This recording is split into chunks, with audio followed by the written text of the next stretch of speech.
We have seen that Haskell uses lazy evaluation. Technically, this is called outermost reduction. So given an expression of the form f, e, Haskell will try to first apply a definition which simplifies the outer function f.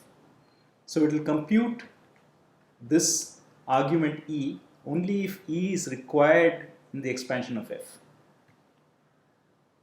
We saw that this allows us to sensibly use infinite lists. So we wrote this function infinite list which generates the list of the form 0, 1, 2 and so on without stopping. Right? At every point n generates the value n followed by the infinite list starting at n plus 1. Now though this is an infinite list and it takes an infinite time to compute and therefore the computation of this infinite list function does not terminate, we can apply sensible functions to it and get answers in a finite amount of time. For instance, if we take the head of an infinite list of this form, it only needs to generate the first element. So once it has expanded this function once, it finds it has 0 followed by the infinite list starting from 1. And since it has the first element, it can terminate and tell us that the head of this infinite list is 0. Similarly, if I ask to take the first two elements, it will apply this definition twice, and once it has generated two elements, it will return the list 0, 1 without trying to evaluate the entire argument. So this list range notation that we said from m to n can be used to generate infinite lists by leaving out the upper bound. So if we write m dot dot, it means the infinite list m, m plus 1, m plus 2 and so on. So far we saw only one curiosity involving this, which is an implementation of the sieve algorithm by Eratosthenes for computing all the primes. So today let's look at a couple of examples which illustrate why it is sometimes convenient to think in terms of functions which generate unbounded lists rather than worry about how to make them bounded. So our first example comes from a very important class of algorithms that we use in computer science. So these are algorithms on graphs. So a graph is a structure, a picture like the one you see here, where you have nodes or vertices. Here there are nodes, 6 nodes called A, B, C, D, E, F. And these nodes are connected by edges. In this particular example, it is a directed graph, so the edges have a direction. You can go from A to B, but you cannot go from B to A. One can also use undirected graphs in which you say A and B are connected without specifying the direction. So from A you are connected to B, but from B you are also connected to A. So continuing with this directed graph, we can represent this directed graph in Haskell by a function edge which describes all the edges.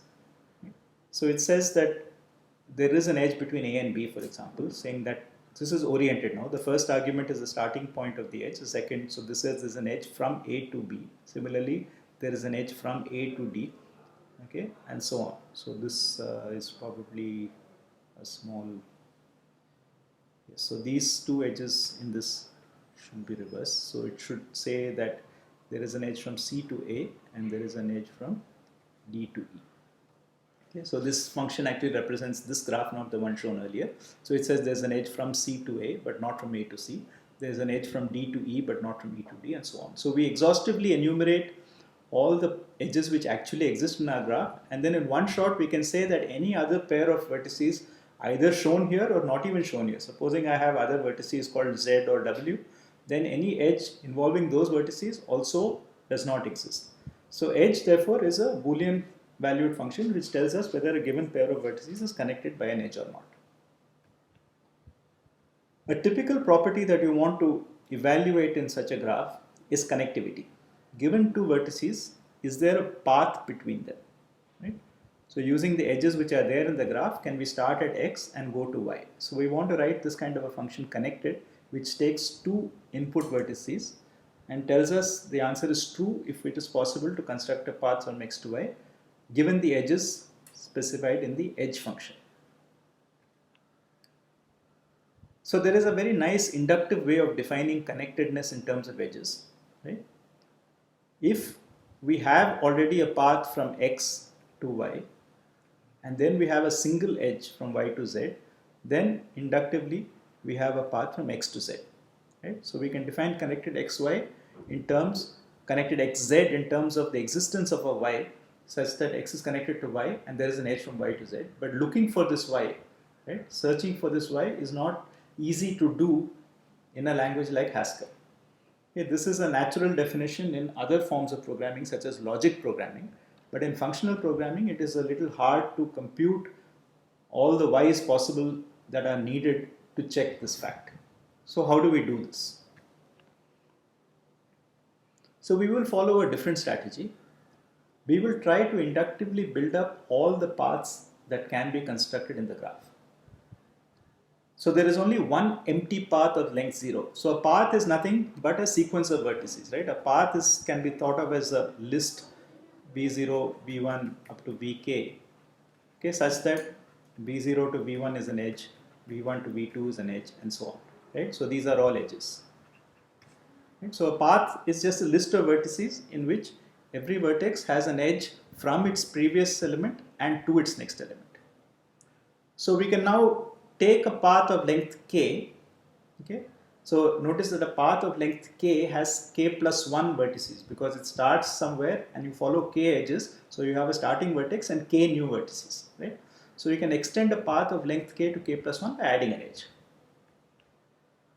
So here is a simple version of this. So if you have an empty path, then you get paths where you just start with a starting vertex, right? So this is a kind of a trivial base case and we just put it there for convenience. It's not really important. The really important one is the second one, which says that if I have already a path which is a sequence of vertices, then I can add to it a new edge provided the last element in P and the new vertex are connected by an edge.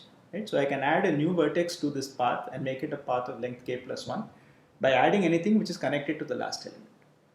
So this is my extend path function. And now I can build up paths of longer and longer length by just repeatedly extending this. Right? So if I first take all paths of length x or length k, so I have P1 to Pm. So these are all paths of length k. Then if I map extend on this, right, then P1 will generate a list of new paths P11, P12, P1n, or P1l say. So these are all the extensions of P1. Then similarly P2 will generate all the extensions of P2. So these are all new paths of length k plus 1. Now I have this extra level of brackets, so I want to remove them, so I apply concat. Right? So I extend all, so L is a list of all paths of length k. For every P in L I extend it. This gives me a list of extensions. Then I dissolve one set of brackets by using concat. Or I can directly use list comprehension. I can say take every path of length k, take every list that extends that path and now collect all those lists into a new list. Right? So this gives me a function which takes paths of length k, which is a list, and generates paths of length k plus 1.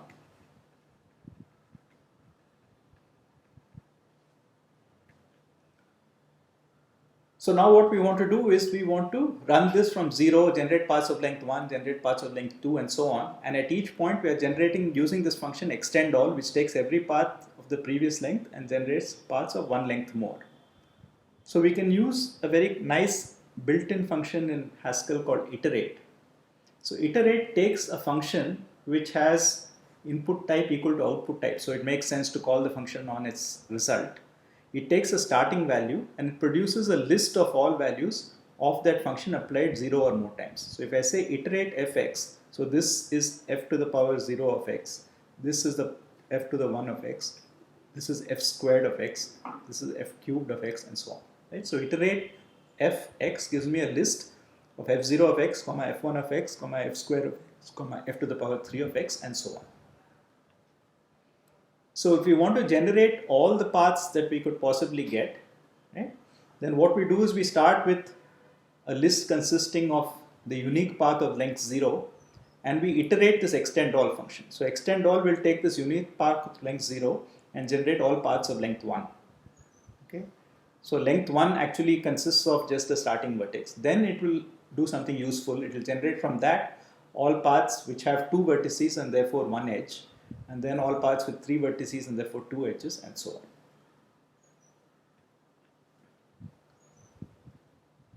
So a little bit of thought tells us that to check if x and y are connected, we need to check for a path from x to y, but there is no need for this path to loop. So if we have a path which goes through z, then goes through w, comes back to z, and then goes to y, then this loop is irrelevant. We could directly go from x through z to y.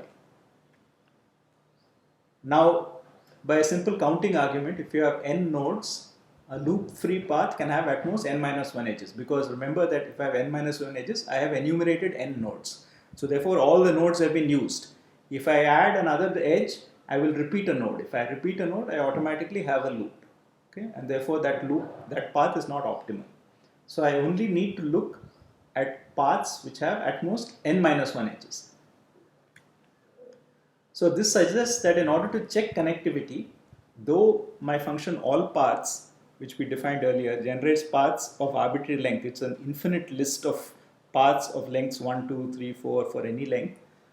If we know that we are only looking at a graph with n vertices, it suffices to take n entries in this path, in this list. And now, having taken these n entries, okay, so these n entries are generated by iterating extend all and then taking the first n elements.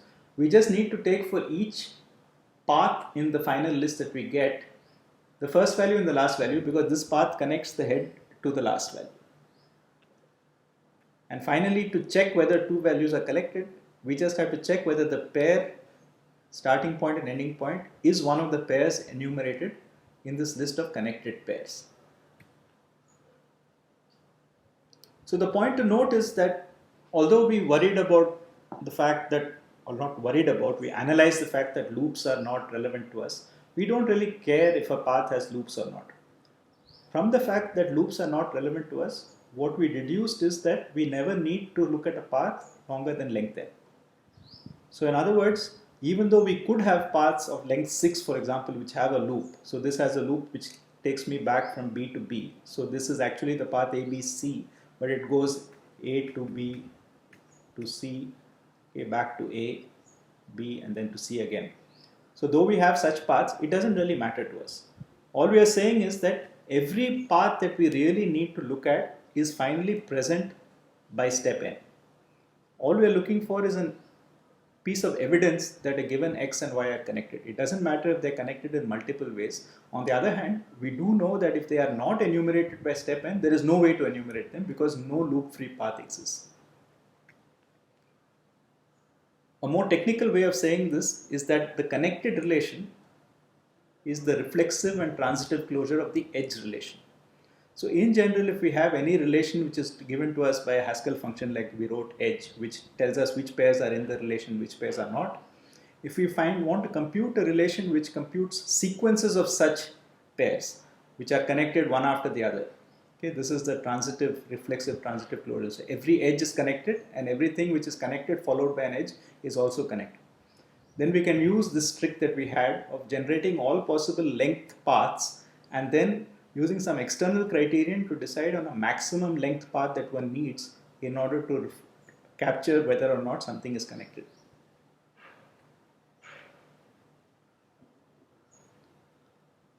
So in general, a class of problems for which this infinite list technology is useful are the so-called search problems. So we have a space of solutions that we can generate in some form, and we are looking for a particular solution with a property that we require among the space of solutions. So what in general we would do is we would keep expanding solutions, and then when we reach we are looking for a certain pattern, either we find the pattern or we may find that the solution we are currently expanding has no expansions possible, so we go back and try another one. And this is a general strategy called backtracking. So one of the most famous problems which is used to illustrate backtracking is that of placing n queens on an n by n chessboard. So normally we work with 8 by 8 chessboards. Our chess is played on 8 by 8 chessboard, and of course you have only one queen. the rule for a queen is that a queen can attack any other piece which is on the same diagonal, same row or same column. So now we imagine that we have 8 queens to place on an 8 by 8 chessboard such that no 2 queens attack each other. So in particular, because any 2 queens on the same row and the same column will attack each other, each queen must be on a different row and a different column. But we have exactly as many queens as columns. So if we have n queens and we have n rows and n columns, a simple argument tells us that we must have exactly 1 queen in each row and in each column. Because if we have 2 queens in any row, then we have a problem. If we have no queens in some row or column, then we must have 2 queens in some other row or column and we have a problem.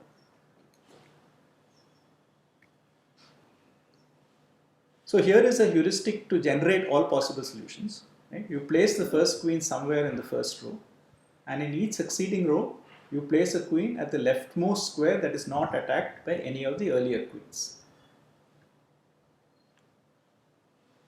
So suppose we have an 8 by 8 chessboard and we start with a queen at the top left corner. Now we have to place a second queen in this row. Now this is in the same column as the previous queen. This is in the same diagonal. So the first place that we can put a queen is here. So we place a queen there. Now we will find that these squares are all ruled out. Right? So this is attacked by the first queen. This is attacked by the second queen. So now when we come to the third row, okay, the only place we can put a queen starting from the left is here, the first place we can put a queen. So we put a queen there, and continuing this way we can put a queen on the 4th row, a queen on the 5th row, a queen on the 6th row, a queen on the 7th row, and now unfortunately we cannot put a queen here, which is the normal place, because it is on the same diagonal as the very first queen we put. Right? So we are stuck. So we cannot generate a potential solution. So what we have to do at this point is backtrack. We have to take this and say that at this point the last thing we did was to put a 7th queen, so can we put it somewhere else? So we backtrack, and then if we can't do anything else, we backtrack one more and we change this value and so on. Right? So this is what backtracking means. You generate a solution as far as you can go. If you are lucky, you generate a good one. If you are unlucky, you get stuck. If so, you go back and undo the last thing you did, retry that value. If you can't get anything for all possible choices of that second last value, go back to the third last value and so on. So what we want to do is use infinite lists in a way that we don't have to explicitly worry about backtracking. So the first thing we need is some way of representing the state of a board with some queens on it. Since we are going from the first row to the last row, okay, we can always describe the current queens on the board in terms of a list. Right? So let us, because of Haskell terminology, number in this case the 8 queens, the rows as 0 to 7 and the columns as also 0 to 7. Okay, so there are 8 rows and 8 columns which are numbered 0 to 7.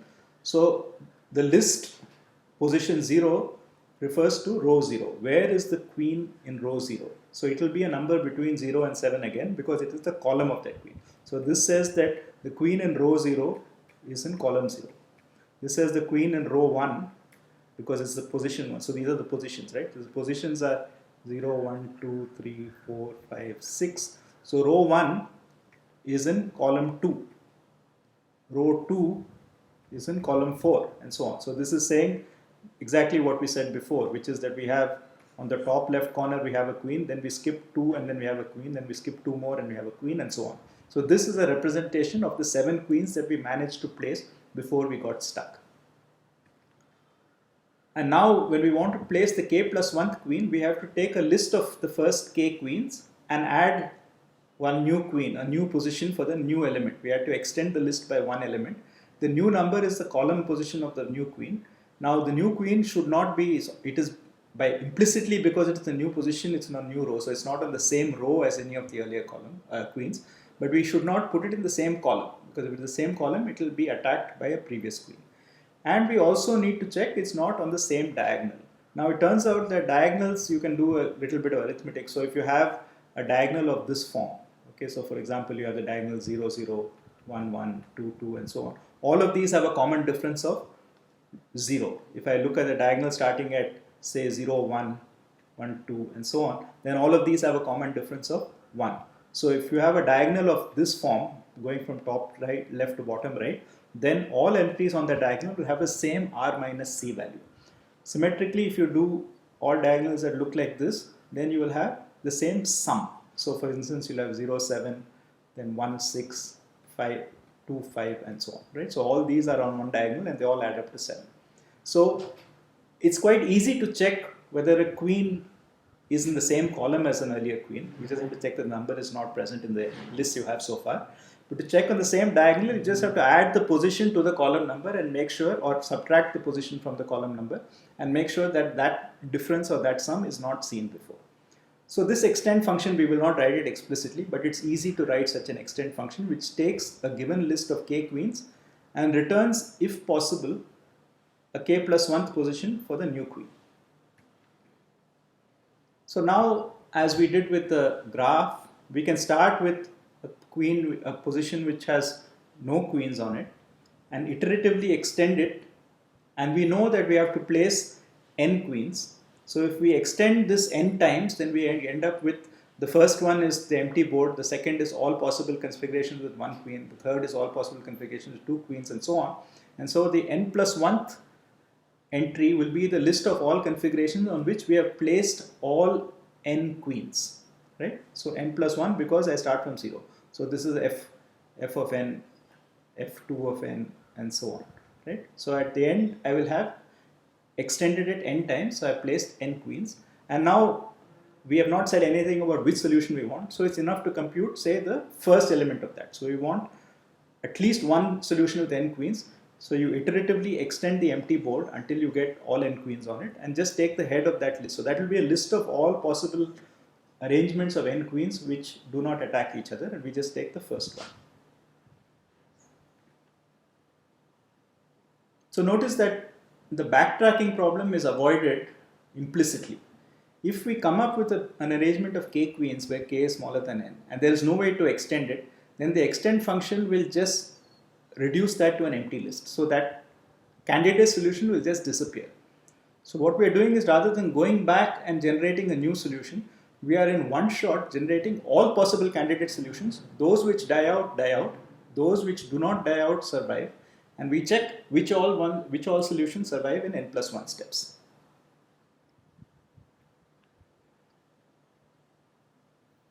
So in a sense, our solution consists of exploring the graph of all possible arrangements in a breadth first way. So we generate all possible solutions where we have placed 1 queen in the first row.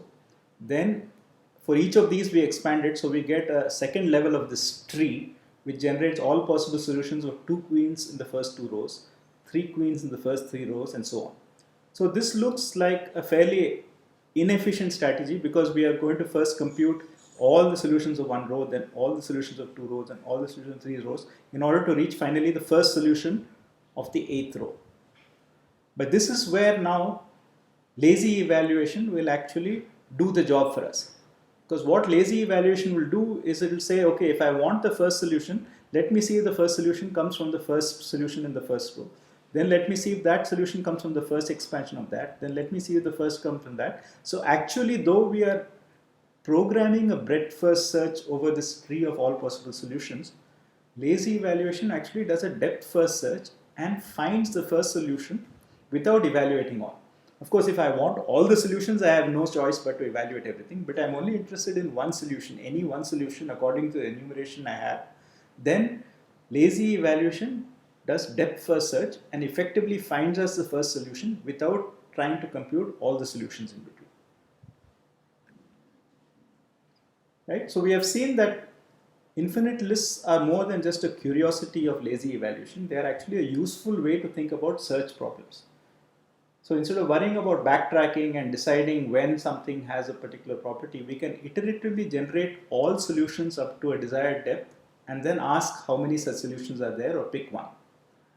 And in particular, we saw that lazy evaluation converts what seemingly is an inefficient breadth first search over the tree of all solutions into a depth first evaluation of the leftmost solution. So actually, lazy evaluation buys us an efficient way to execute our rather inefficient strategy.